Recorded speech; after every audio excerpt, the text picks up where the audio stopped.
dimanapun kalian berada, kami dari GKI Mandiriot ingin mengajak teman-teman untuk memuji dan memuliakan Tuhan dalam ibadah mandiri online.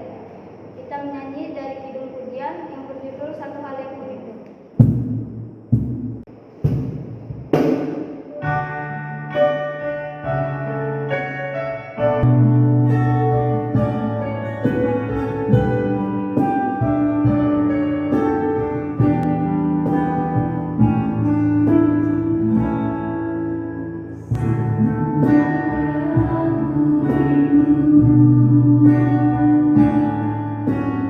Dunia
Mari kita berdoa.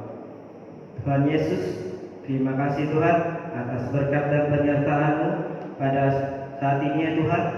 Tuhan, sekarang kami mau mulai ibadah mandiri online kami ya Tuhan, agar dapat terlaksana dengan baik dan benar ya Tuhan.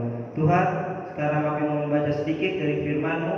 Engkau berkati sertai ya Tuhan, bukakan pikiran hati anak-anak-Mu untuk membuka dan mengerti akan firman-Mu.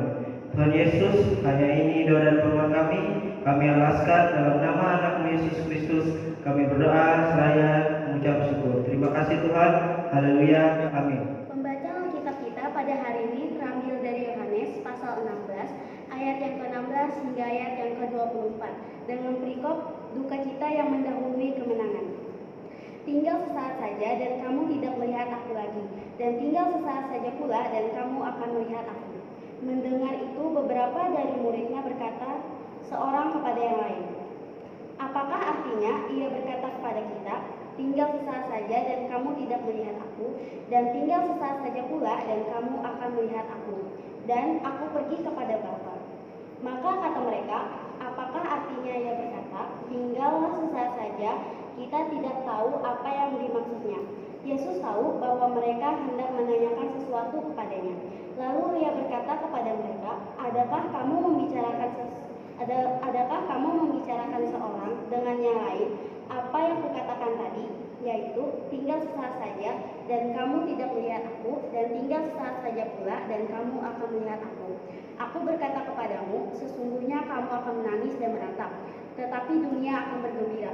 Kamu akan berduka cita, tetapi duka citamu akan berubah menjadi sukacita. Seorang perempuan berduka cita pada saat ia melahirkan, tetapi sesudah ia melahirkan anaknya, ia tidak ingat lagi akan penderitaannya, karena kegembiraan bahwa seorang manusia telah dilahirkan ke dunia. Demikian juga kamu sekarang diliputi duka cita, tetapi aku akan melihat kamu lagi dan hatimu akan bergembira, dan tidak ada seorang pun yang dapat merampas kegembiraanmu itu daripadamu. Dan pada hari itu kamu tidak akan menanyakan apa-apa kepadaku. Aku berkata kepadamu, sesungguhnya segala sesuatu yang kamu minta kepada Bapa akan diberikannya kepadamu dalam namaku. Sampai sekarang kamu belum meminta sesuatu pun dalam namaku. Mintalah, maka kamu akan menerimanya, supaya penuhlah sukacitamu. Demikian pembacaan Alkitab kita pada hari ini. percaya ialah mereka yang mendengarkan firman Allah dan memeliharanya hari lepas hari. Amin. Shalom saudara terkasih yang diberkati oleh Tuhan kita Yesus Kristus. Hari ini kita akan belajar dan merenungkan tentang kebenaran firman Tuhan yang ditulis dalam kitab Ibrani pasal ke-10 ayat yang ke-24 di bawah judul perikop ketekunan. Tetapi terlebih dahulu kita bersatu hati dalam doa, kita berdoa. Terpujilah Tuhan empunya langit dan bumi. Pada saat ini kami ingin bersama merenungi kebenaran firman-Mu. Kiranya Tuhan kami mohon urapi kami dengan roh-Mu yang kudus, sehingga kami boleh memahami apa yang menjadi kehendak Tuhan di dalam kehidupan kami. Terima kasih Tuhan, di dalam Kristus Yesus kami berdoa. Amin. Saudaraku, hari ini kita sedang di dalam situasi pandemi COVID-19 atau yang lebih dikenal dengan virus corona. Sehingga ini bukan menjadi masalah hanya di dalam satu wilayah tertentu, melainkan ini sudah menjadi masalah global, masalah dunia, dan kita juga terkena dampaknya. Dampaknya seperti apa? Jelas, yang teridentifikasi yang sehingga menjadi positif COVID, dan juga dampak psikologis kita, khawatir, was-was, dan sebagai halnya. Was-was dalam artian takut terkena juga dan terjangkit. Sesuatu yang tidak kelihatan, tentu ini menjadi kekhawatiran yang luar biasa. Saudaraku yang terkasih, jadi bagaimana sikap dan apa yang harus kita lakukan? Terkhususnya saling menguatkan di tengah bencana COVID ini. Saling menguatkan saudara kita, saling menguatkan sesama kita. Di dalam kitab Ibrani, firman mengajarkan kita bahwa hidup kita harus saling memperhatikan, saling mendorong dalam kasih, dalam pekerjaan yang baik. Tentu ada sikap, terkhususnya kita, pemuda remaja Kristen, sehingga kita boleh saling menguatkan satu dengan yang lainnya di tengah pandemi. Saling menguatkan seperti apa? Apa kita harus menjadi tenaga medis juga untuk bisa membantu? Tentu tidak juga, karena kita memiliki talenta dan karunia yang berbeda yang Tuhan berikan kepada kita. Terus apa yang bisa kita lakukan? Yang bisa kita lakukan, yang pertama, saling memperhatikan. Tentu kita pemuda remaja bukan orang yang gaptek, dalam artian gagap teknologi. Jasmani kita mungkin di dalam rumah aja diimbau untuk jangan kemana-mana kalau tidak penting, untuk menghindari penyebaran COVID-19 sehingga menjadi luas, sehingga meluas. Oleh sebab itu kita di rumah aja diimbau, jangan keluar kalau tidak penting. Bagaimana kita bisa saling memperhatikan? Seperti yang saya katakan tadi, kita pemuda remaja apalagi dalam hal kekinian, teknologi semakin maju. Jasmani kita mungkin di rumah, tetapi akal bisa kata terikat di rumah tidak. Tentu kita memiliki talenta dan kemampuan dalam hak teknologi tentunya. Oleh sebab itu saling memperhatikan. Kita sebagai jemaat Tuhan, kita sebagai pemuda Kristen, saling memperhatikan dalam hal mempergunakan media sosial dengan bijak. Memperhatikan sesuatu yang ingin kita perlihatkan. Tulisan-tulisan tentang COVID misalnya, jangan kita ambil comot sana comot sini tanpa tahu kebenarannya, menyebarkan hal-hal yang malah membuat kekhawatiran setiap orang yang membacanya. Seperti yang saya katakan tadi, bahwa ini sudah mencangkup tentang hal psikologis. Sebagai jemaat Tuhan, sebagai pemuda Kristen, tentu kita memperhatikan berita-berita untuk saling menguatkan satu dengan yang lain. Kita percaya bahwa harapan kita tidak akan hilang. Kita percaya bahwa Tuhan selalu memberikan perlindungan kepada kita yang percaya kepadanya. Terus yang kedua, mendorong dalam kasih. Mendorong dalam kasih seperti apa? Menegur sesama kita yang tidak mendengar himbauan, yang mengabaikan himbauan-himbauan demi menjaga kesehatan mereka. Misalkan keluar tanpa masker, tidak rajin cuci tangan, suka keluyuran tidak jelas. Kalau ada di sekitar kita, tegurlah dalam kasih, mendorong dalam kasih, mendengar himbauan untuk kebaikan bersama. Yang ketiga, dan dalam pekerjaan baik. Sebagai jemaat Tuhan, kita melakukan pekerjaan-pekerjaan yang baik. Himbauan dari pemerintah itu baik, maka dengarkanlah. Maka ikutilah aturan, protokol.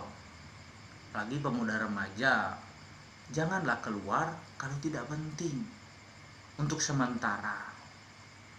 Oleh sebab itu, dan dalam pekerjaan baik, saling mengingatkan, saling memperhatikan dalam kasih, dan dalam pekerjaan yang baik. Kita percaya, biarpun kita berbeda talenta dan karunia, tetapi kita bisa saling mengingatkan satu dengan yang lain, dan bijak di dalam media sosial untuk selalu memberikan harapan-harapan. Bukan harapan-harapan semu, tetapi memunculkan pengharapan sama saudara kita, sehingga tidak lagi khawatir, tidak lagi cemas. Percaya, yakinkan mereka bahwa kita hanya sementara di tengah pandemi, tetapi penyertaan Tuhan sampai akhir zaman. Ingat, Tuhan katakan, dunia boleh berlalu tetapi perkataanku tidak berlalu. Kita percaya bahwa perkataan Tuhan tidak akan berlalu, berarti kita percaya bahwa penyertaan Tuhan sampai akhir zaman. Yeremia juga mengatakan bahwa rancangan Tuhan di dalam kehidupan kita bukan rancangan kecelakaan, melainkan rancangan damai sejahtera. Dan yang terakhir, selain talenta karunia kita berbeda, tetapi kita bisa bersama menyatukan doa kita, doa yang penuh dengan keyakinan. Firman Tuhan katakan bahwa doa memiliki kuasa besar, tetapi apabila kita yakin, kita doakan mereka yang berdiri di garda terdepan agar selalu sehat, selalu kuat, dan tidak menyerah. Kita anak Tuhan tidak akan menyerah. Kita anak Tuhan tidak akan berputus asa. Saling menguatkan di tengah pandemi dengan bijak. Pemuda remaja tentu bijak. Tuhan Yesus memberkati kita. Salam sehat. Untuk mengakhiri ibadah kita kali ini, kembali kita akan lebih